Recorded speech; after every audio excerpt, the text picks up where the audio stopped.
Okay. Sorry, keep it on point. Keep me on point. So Here we go. after 10 years, you manage a bit more than a 2% annual rate of return. Of Yep. course, the infinite banking cheerleaders will have you believe you can borrow out your own money and invest it in other income producing investments. The idea is to Nope. get you to believe you can earn money on the money borrowed from your infinite banking account while simultaneously collecting a profit on other investments with the same money, which leads us to the next fatal flaw. Infinite banking loans are not what you think, Chris. Hmm. When you Okay. take a loan from your whole life insurance policy, what really happened? First, the cash value is a contractual promise. The money is really in the general fund of the insurance company. Mhm. We will discuss this important point in greater detail below. In the last fatal flaw, we will discuss in infinite banking before turning to two alternatives that actually work. Let me make this more clear. The cash value belongs to the insurance company. It doesn't belong to you. Okay. I responded to my video with Peter Nelson. Well, your money in your bank account doesn't belong to you either. Yeah, that's true. So the question again is, as compared to what? Yep. Right? Yep. So the fact that Yeah. the I mean, insurance company is managing it for you is a good thing. Who's better at getting you a safe rate of return through all these periods of economic dislocation? You who know yep. nothing about managing money, or the insurance company who's done it for over 100 years, And right? never had a That's a down year. benefit. Yep. So, and he says it's a contractual promise. Well, look, as long as I have contractually guaranteed rights over the cash value and I can control it, it's effectively mine. Okay. Sure. The fact that it is not mine is actually a good thing because, to your point, Chris, there's less liability. Yeah. Creditors can't come after it, right? Can't be sued Mhm. for it because technically it's a life insurance policy. That's good. So we get the Yep. best of both worlds. We get Yep. all the positives of ownership through the contractual guarantees we have Yep. with less of the negatives since the insurance company manages it for us, right? Hmm. So as Nathan Rothschild said, I believe it was him, own nothing but control everything. That's what we're Yep. doing. That's what Yep. we're doing. Okay. The properly structured whole life policy. By the way, feel free to cut in and interrupt me. I'm No, just you're kind of good. You're good. You're good. That's the good. properly structured whole life policy bandied about by sellers of infinite banking is really just a life insurance company that's owned by policyholders and pays a dividend. No, that's company selection, not policy structure. Hmm. The only reason they pay a dividend, the interest your cash value earns while borrowed out, is because they overcharged you for the life insurance. I'm sure Oh you've boy, never here we heard that go. one before, Chris. You've never heard that one. Yep. Okay. Yep. The math of it. So, how are we getting more out of the policy than what we put into it if the dividend is just a refund of an overcharge? Yeah, I That's mean, I say that all the time. I mean, I've gone round and round and round with Dave Ramsey about this because he always says like that, the technical definition of a dividend is a return of overcharge on premium, right? Like it's a return of premium for a part that they overcharge you for. And so if that's the case, and this is just think, we have to ask why is that the case, and like what are the benefits of it? Well, the tax benefits are what they are because it is what it is. It's life insurance, and they've got it classified from a tax perspective the way they do because they've classified it as an return of premium, and that allows it to have the benefits that it has. Now if we do math and we are pretty straightforward, and if what we're doing is we're paying premium and then a portion of that premium we just got overcharged by, so the company is going to refund us a bit of that overpaid premium, then it would statistically be impossible to ever have more money in our policy than we've contributed to it. Fair enough? It's just yeah. math.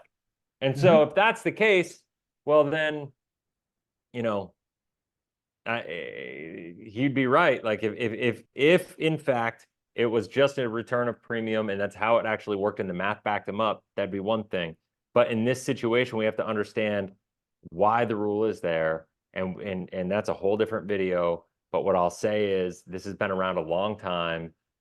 The wealthiest people in the world have been doing this, and those tax advantages are there because people want them there. The people in the right places want them there. And so they had to classify it as such for their own benefit. So you can argue and kick and scream about it like Dave Ramsey, or you can go look and actually see all the wealthy people that have their money in these things. Right. The math of infinite banking loans also mask a cruel truth. Each insurance company is different, so my example is not a perfect match to all properly structured infinite banking examples. It works like this. When you get a loan of your cash value, you pay interest. This is an additional funding of your infinite banking account and not revealed in the illustration. Imagine if they would have added these amounts to their sinking fund example. Hmm. Okay, and notice how he put that in all caps, Uh-huh. right?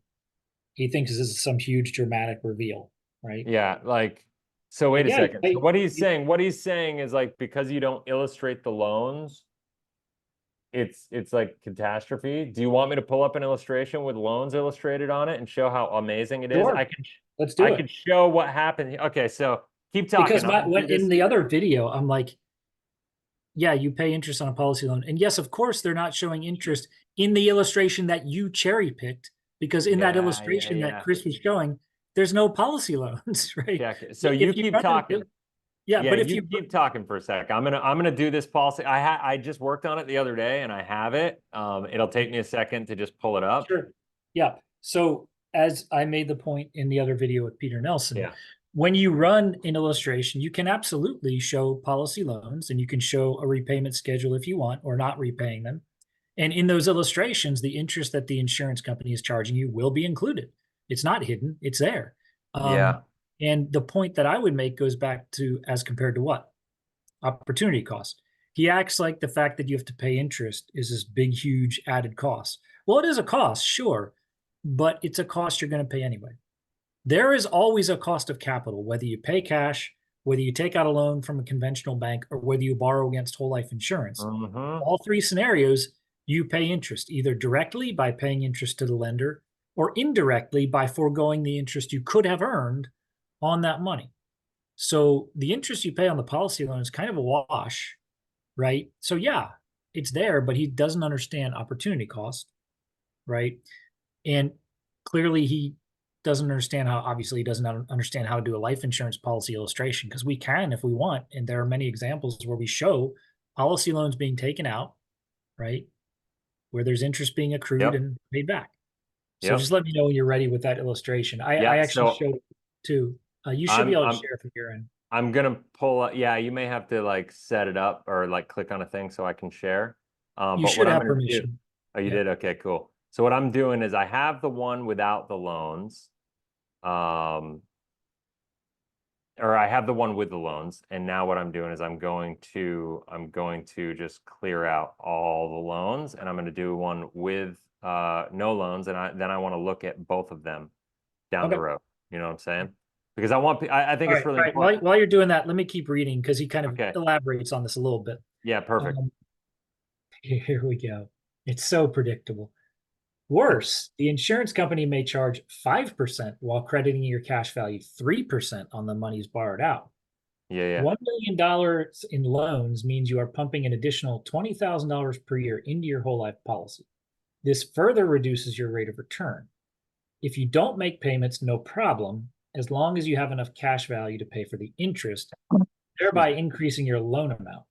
When the cash value runs out, the policy lapses and tax problems follow. Even if the insurance company credited your cash value for 100% of the interest you were paying on the loan, you are still not getting a free ride. You are paying for the interest credited to your cash value for the amounts loaned out. All right. So here Okay. we go. This is going to be fun. Because I mean, at the end of the day, once again, all that matters is, what we have going on here. So, Okay, I see your screen. I can no longer see you, by the way. You're oh, my thing just went dark. There there we we go. go. Yeah. Yep. It's just acting a little wonky. All right, so check this out. So what we have here is a policy. What actually, you know what I want to do first? I want to go to this one. This is a normal illustration. I've been working on this thing for a real estate investor to really show kind of what it looks like. I wanted to keep it really simple. I wanted to keep it really clean because we did a reduced paid up after year 7 because that's as soon as you can do it. For the record, I would never advocate, very rarely advocate for somebody to do a reduced paid up. I just like to show it to people to keep it really clean as the first step of an educational process of all the different options you have with a policy. I Yep. want to put that out there because like anytime I show something like this, I don't want people to think that this is the right way to do it, right? Like, so Right. very, very careful, very like whatever. But what I do like about this is it keeps it really clean, right? And it makes it easy to understand the numbers and the metrics and the moving parts of it all. One of the things I want to show here is like we did $260,000 the first year, 20,000 a year after that, up through year 7. It is what it is. By year 10, we got 475, 523.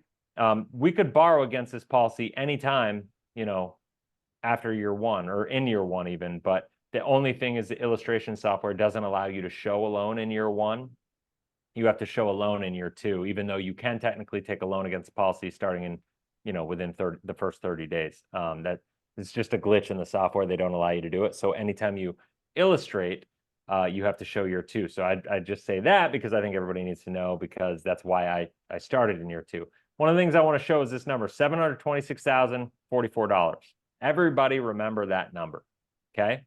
$726,044. Now I'm going to go over to this illustration, and we're going to talk about this. And so in this illustration, you'll notice that I got to get this picture out of the way here and drag this over and make it bigger. There we go. You'll notice that we started the same numbers. I want to go down here. Year 20, cash value, $726,044. The loans didn't cost anything. The money in our policy kept growing uninterrupted, as if we never touched it. Is everybody getting that? Like, because that's huge. The money. So this is the same policy. Yep. But now what we're doing is And we're look at taking this. policy loans. Yep. And it did not affect the performance of the policy at all. It Bingo. still grew to the same cash value because you're still earning interest and dividends in the policy, regardless of the policy loan outstanding. And you can see here, just for the sake of simplicity, I did 2 different policy loans, one in year 3, one in year 7. And then I used, I used the assumption that we were investing in a cash flow property, that we were putting the money back into the policy, and that it was going to grow at a rate that's better than the bank account, was going to get me ancillary benefits like life insurance and living benefits if I became critically, chronically, or terminally ill at any point in time in my life, right? So I was going to have that, and it's going to beat the performance of my bank account. And by the way, what's the value of having the lower cost of capital for a real estate investor to be able to borrow against this, have for the down payment, and have that kind of flexibility and access to capital? It's huge. Right. So when people see from year 1 to year 2, where or I'm sorry, not there. Sorry, year 2 to year 3, where your cash value goes down from 267 to 138. That's because you took out a loan. Yeah. So I call this column, the net cash value column. That's what I would call, this is your collateral capacity column. So what we're looking at, you're never borrowing from your life insurance policy. I think that's a key distinction to make. A lot of people say, when I borrow from my policy. No, you're not borrowing from, you're borrowing against your policy. So you are leveraging the net cash value in your policy as collateral to be able to leverage that money for other investments. And because of that, and because of the fact that it's a mutual company and you are a participating mutual member by having a policy, you are participating in the profits of that company. And so the company is giving you a loan. That loan, let's call it 5.5%, because that's about what it is right now, is an asset on the balance sheet of the life insurance company. And the other thing that I can't stand that life insurance agents say, and I know it's technically kind of true, but I don't like it because I think it's misleading, is they say you're borrowing against your death benefit.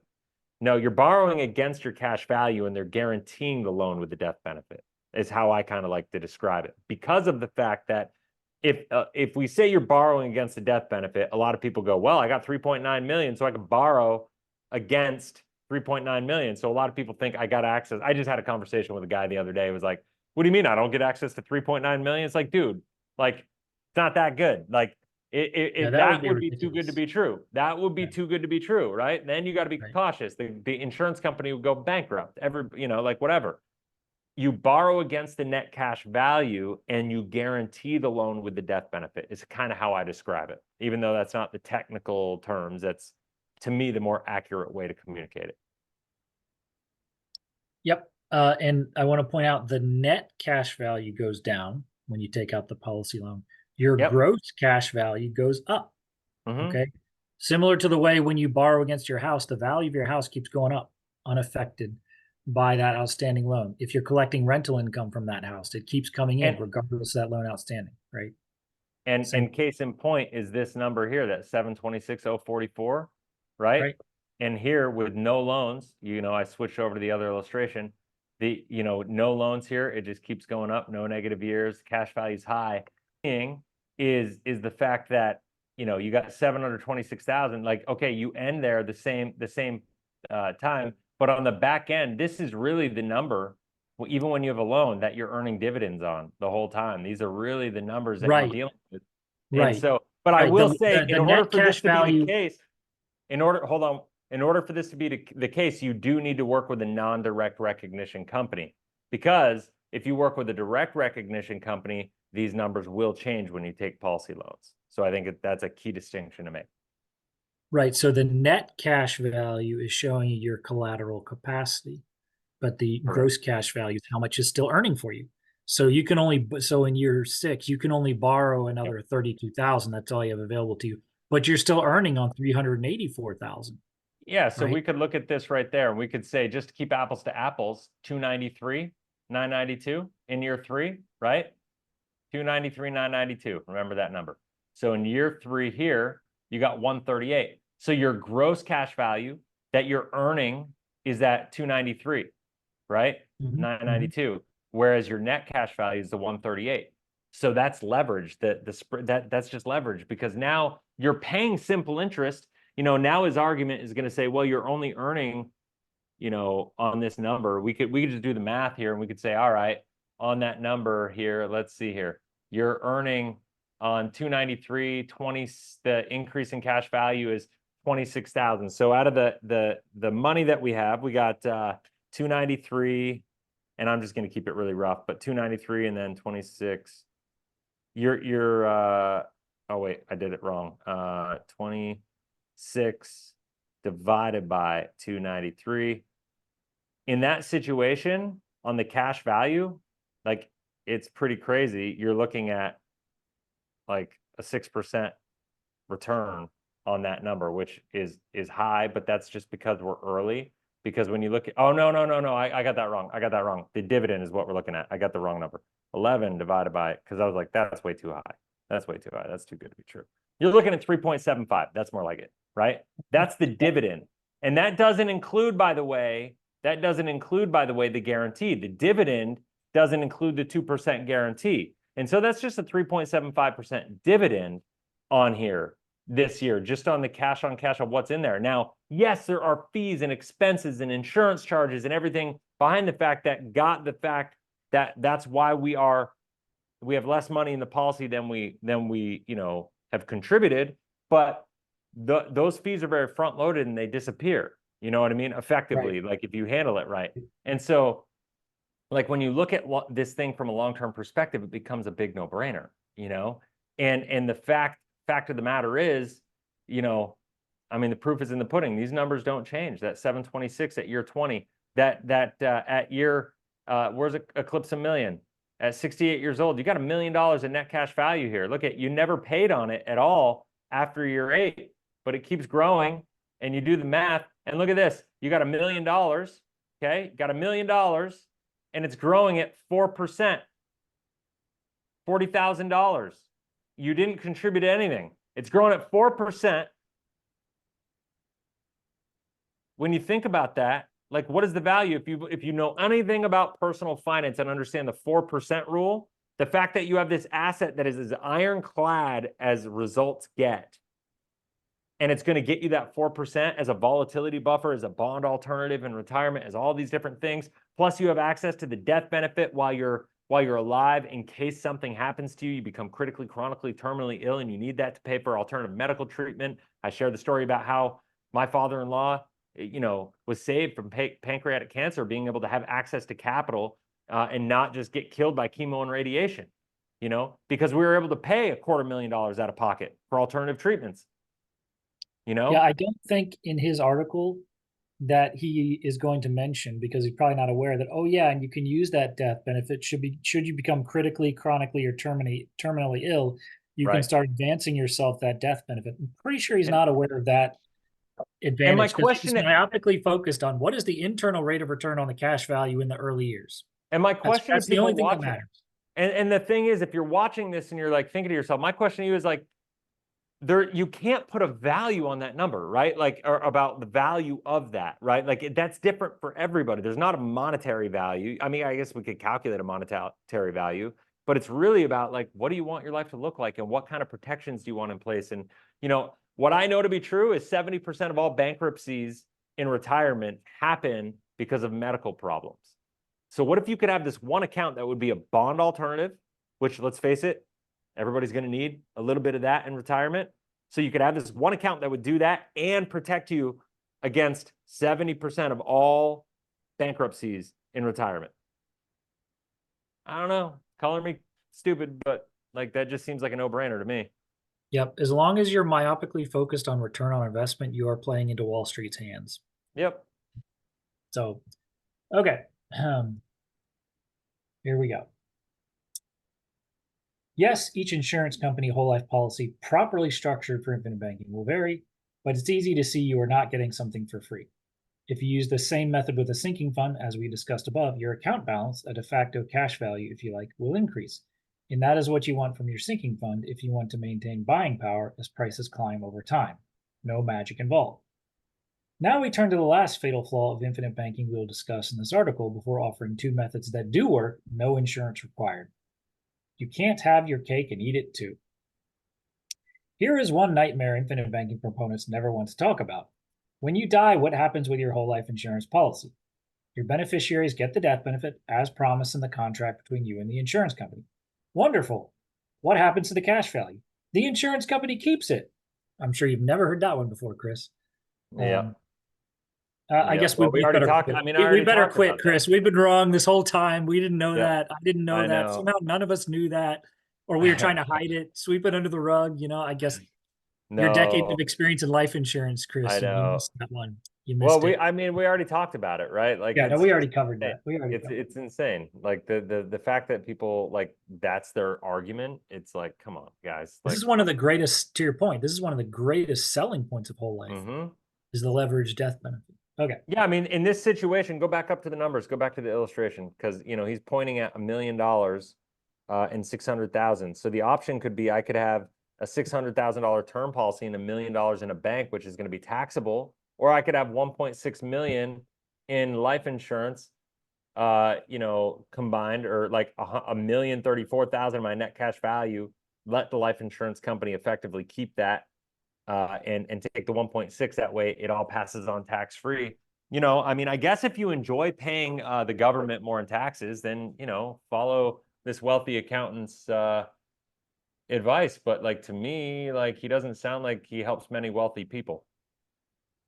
Yeah, this is a self-completing plan. So let's say you start contributing money to your savings account, right? You're contributing money to your savings account, you've been doing it for 24 years and you've saved up $649,000 in your savings account, okay?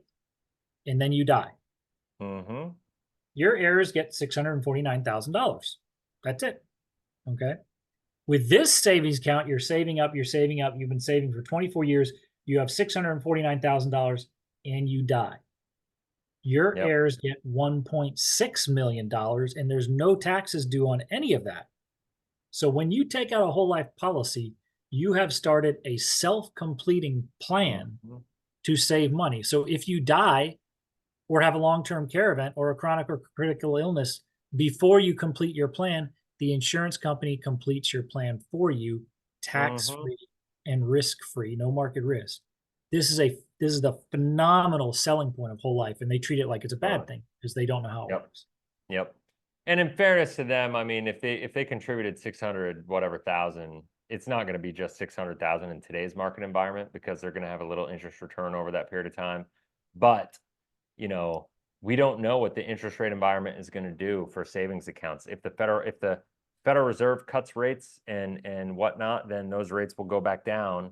and money market accounts, savings rates, high yield savings accounts, all those rates are going to go back down again. Bond rates are going to go down. And you're going to find that the value of whole life insurance in low rates is the fact that you're going to get better returns.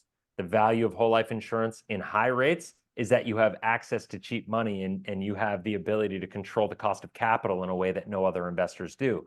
How you utilize the product and leverage it will shift in every economic environment, but make no mistake about it, having your money in a policy, if you understand what you have and what to do with it, will give you a tool and a resource that other people will just dream they had in the moment. Never once has he brought up cost of capital, yet you bring it up Right. repeatedly because you understand what we're doing here and what the advantages are. You're Right. not talking about return on investment because that's not a relevant metric. It's not important. I'm not trying to get a return on investment in my life insurance contract. I'm trying to compete with the bank is what I'm trying to do, that's all I'm trying to do. Yep. You're right. If he invested in real estate, he would probably be thinking a lot more about cost of capital and a lot Yeah, less about parking my totally. money somewhere and hoping for a return. Totally. Okay. Remember when I mentioned the loan from your cash value comes from the insurance company's general fund? Well, that is because the cash value belongs to the insurance company. You have a right to borrow from this cash value, but make no mistake, all that cash value belongs to the insurance company, not you. The insurance company has a contractual obligation to loan you money under certain terms outlined in the policy until you die. In the screenshot above, you can see that if you died in year 23 of the policy at age 63 in their projection, your beneficiaries will receive 1.6 million in death benefit. The cash value stays with the insurance company, properly structured for infinite banking or not. I could go on, but you get the point. There are many fatal flaws to the infinite banking concept. Life insurance companies and insurance agents love the concept and have ample reason to be blind to the fatal flaws. In the end, there are only a few reasons for using permanent life insurance, and infinite banking is not one of them, no matter how properly you structure the policy. So before we jump to the next section, I think we kind of covered it, but anything else you want to say there? No, I mean, we covered it. It's like, yeah, I mean, it's really straightforward. I think it's like anything else. The thing I would encourage everybody to think about is just don't just think about the numbers. Think about the problem you're trying to solve. Think about what you want your goals and objectives to be. Like what do you want to accomplish in this life? What do you want your legacy to be? What are the biggest concerns that you have with accomplishing your goals? What are the things that you need to do? Who do you need to become? What do you need to do? Where do you need to grow to get to where you want to be with your financial goals? Whether you're a real estate investor, an entrepreneur, or even a W-2 employee, I would encourage everybody to just think a little differently. Just think outside of the box. And when you do, all these numbers start to make more sense when we start thinking more about results than returns, because results really matter. Right.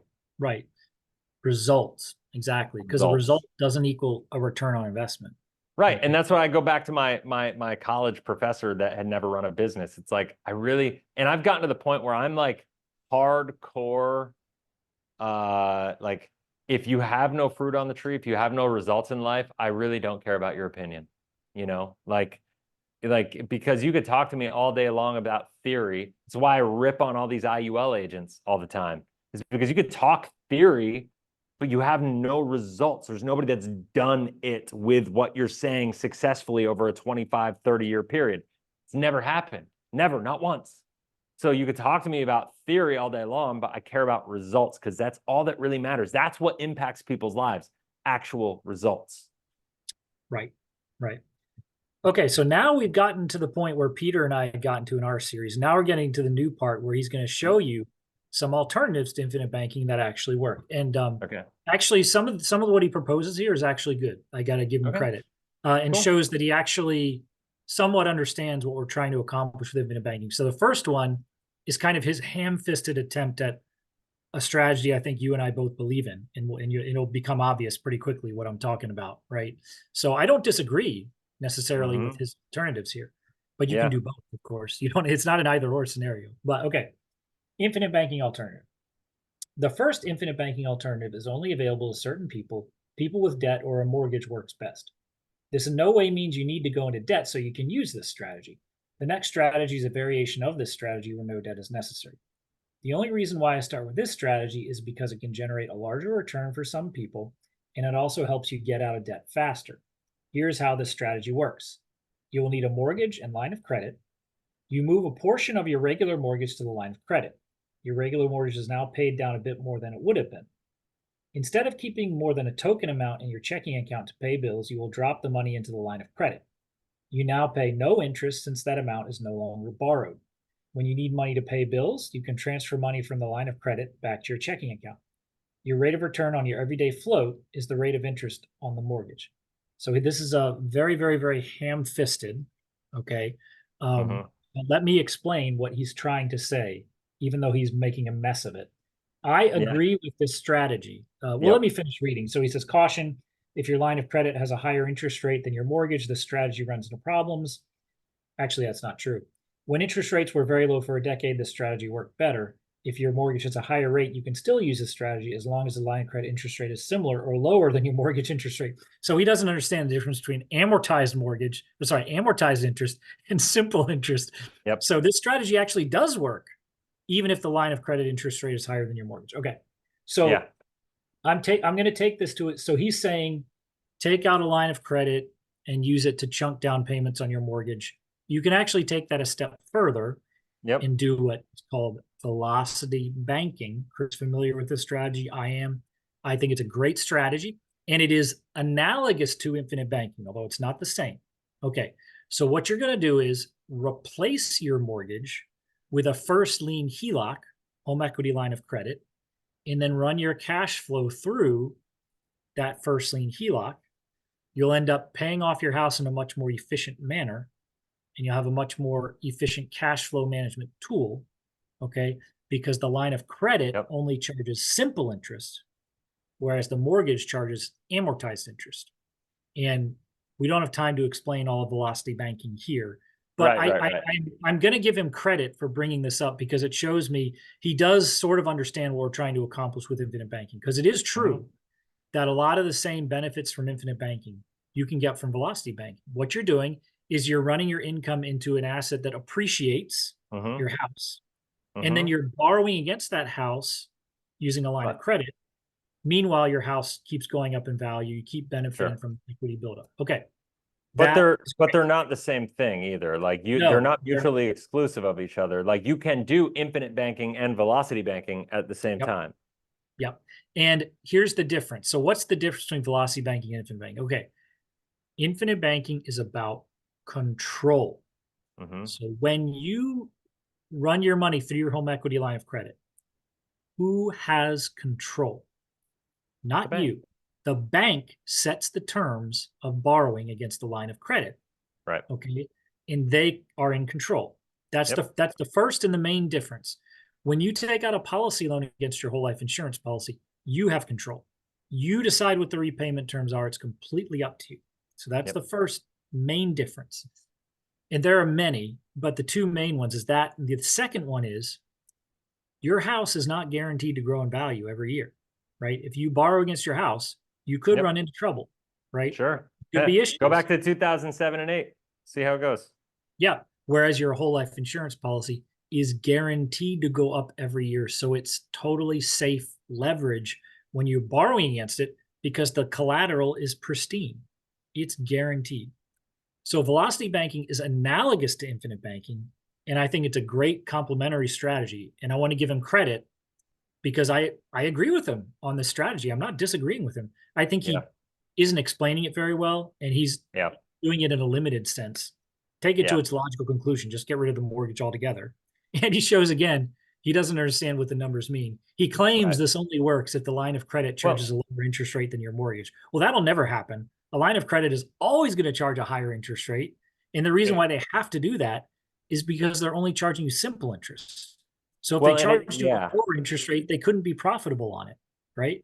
And that's what we were talking about with the whole life insurance loan too, is when you're dealing with simple interest, if you're always managing the loan expenses and you're from a cash flow perspective, you're impacting the loan balance, you're really impacting the effective loan interest rate. If you want, there are ways that you can figure out, like, you know, I'm paying a 4.5% mortgage, but I'm paying 6% on a simple interest loan.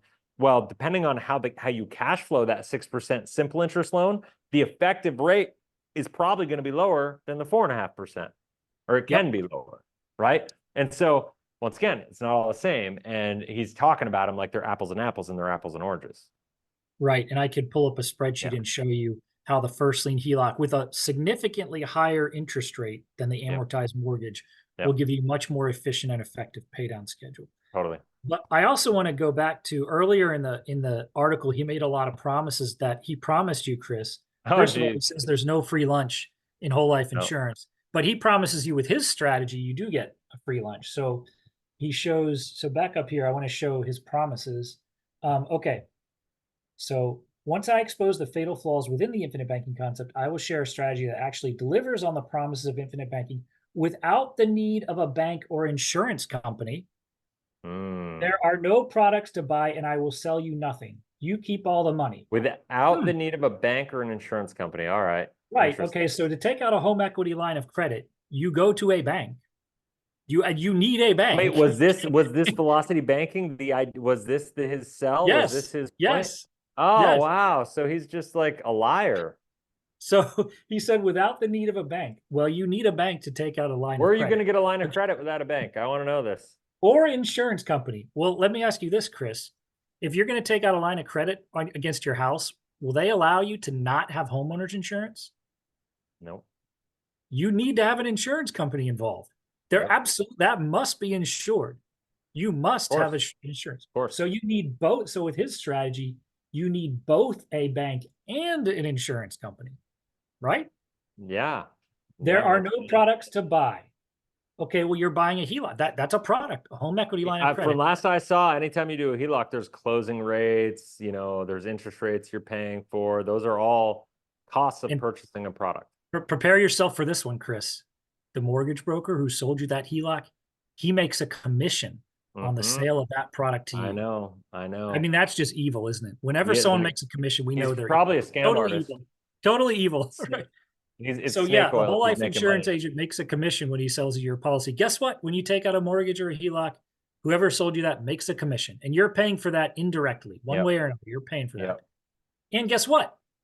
When you use the HELOC, you get charged interest. That goes to the bank, not to you. That's funny. Okay. So all of the supposed negatives you're talking about in infinite banking exist here as well. The question is always, as compared to what? You're using a bank and an insurance company. There's a commission paid. There are closing fees when you buy this product, and there are ongoing fees in terms of the interest you're paying. So I don't see how he's solved any of the supposed flaws in infinite banking. I see how he's just multiplied them, right? With whole life insurance, we don't need a bank.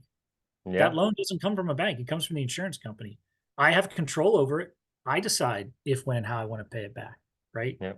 For what it's worth, the interest rate on a policy loan is going to be lower than a line of credit. What that's worth, right? Yeah, so I mean, I don't see how he's delivered on any of these promises. He didn't deliver on any promises. You don't keep all the money. The bank gets some. They have to. In order for this to be a profitable product, they have to make some money. Okay, we got to stop with this Marxist logic, this Marxist envy, that when you pay someone or they charge you a fee, that's evil. It's exploitative, Chris. When someone sells you a product and they make a profit off you, they exploited you. It's like, no, they provided you a service. This is a win-win scenario, right? So I'm not accusing the bank of doing anything evil. That's good business. You want the bank you're working with to be profitable, right? If the bank fails, I mean, you don't want them failing. Yeah. Look at just last year in 2023, like all the bank failures that happened. If you go back through and you look at the records of why the banks failed, it was because a shortfall of new deposits, right? And so that's, for whatever reason, like, you don't want those banks to fail. If you're a client there, you don't want those banks to fail, because then you pay the price. The FDIC has to bail them out and all these different things. But furthermore, like, you're never going to have that issue with a whole life insurance company. By keeping your money in a whole life policy, you're going to have access to that money. They don't use fractional reserve banking. They actually use solid Austrian economics. That's the foundation, kind of, that the reason I always say is, like, people struggle with their money is because their money's not in alignment with their values and beliefs. And there's too many people that believe in Austrian economics that have their money in banks, right? And when you look at that, to me, if that last year when the banks failed, I think there were 5 banks that failed last year in this time frame, and all of them basically pointed to the reason we failed is because we didn't have enough new deposits to keep the system going. They self-admitted that the banking system is a Ponzi scheme. If we don't get new money to pay the old people out, we're going to fail. That is a Ponzi scheme by definition. Yet nobody called it out. Like, it's crazy to me. Like, nobody in the media is calling it out. I did a video on it back then, but I think it got like shadow banned or something. Like, it was crazy. It didn't get like any By the traction. way, there's a guy, I think his name is Tan Lu, Yeah. wrote a book about how the stock market became a Ponzi scheme. How do stocks go up? More buying comes in. Yeah. That's how stocks all go up. That's supply by demand. definition a Ponzi scheme, right? Yeah, I mean, all you have to do is go back to 1980 and look at the earnings per share on average from stocks, and look at the earnings per share now, and it's like there's a multiple factor higher now than there was back then, because it's just all supply demand. That they use earnings per share as a major metric to sell, and like, when is the market healthy and not healthy? But it's all relative to, you know, the time frame that we're talking about. You know, it's like everybody likes to talk about the stock market being the best place to go because the S&P 500 dividend, you know, including dividend returns, you can average over 8%, you know, over, you know, since the 1920s to today, even though it's up and down. If you just reinvest the dividends, you're good. Well, if you take the returns from 1980 to 1999 away, that 8% goes down to like the high 4s. That's how that, because from 1980 to 1999, the stock market averaged 13.46%, right? And that doesn't even include the dividend returns. So when you start counting the dividend returns in that, you're probably in the 15% range. That drives the number, the averages way up. And when you look at why the averages during that time were so high, is because 401ks were created. Supply and demand for investments, you know, got way out of whack. The average Main Street investor just got dumped into the 401k market. It drove prices up. We had interest rates in 1980 that were at 19%, and they went down. So when you reduce interest rates, it creates stimulus in the economy. People have more money to invest and spend and all this stuff. People spend money. Their consumer confidence was up. Wages went up. It was the perfect storm. And then we had the technology bubble with the dot-com bubble, you know, that happened you know, at that point in time. And so everything during that 20-year window was perfect. It went absolutely perfect for these numbers and for a whole generation to benefit, as long as they didn't get massacred in 2000, which most of them did, you know. But like, a lot of people that say the stock market is proven, I say, okay, go take out 1980 to 1999 and tell me the numbers then, and tell me how proven it is. And now tell me, take that little bubble, literal bubble of an environment that will never be repeated. Take that period of time out of history and tell me the results of the other 80 years. Tell me those results. Now compare it to what we're talking about, and now tell me who's crazy. Right. And my response is always, on what planet is the average of some artificially created metric like the S&P 500? How does that have any bearing whatsoever on my financial future? Yeah. I don't understand why anyone thinks that's relevant. I really don't see the applicability to my financial life. I don't see it. No, I got it. You might as well tell me what the gambling odds of a sports game that happened 20 years ago was. Why does that have any impact on your life? You know,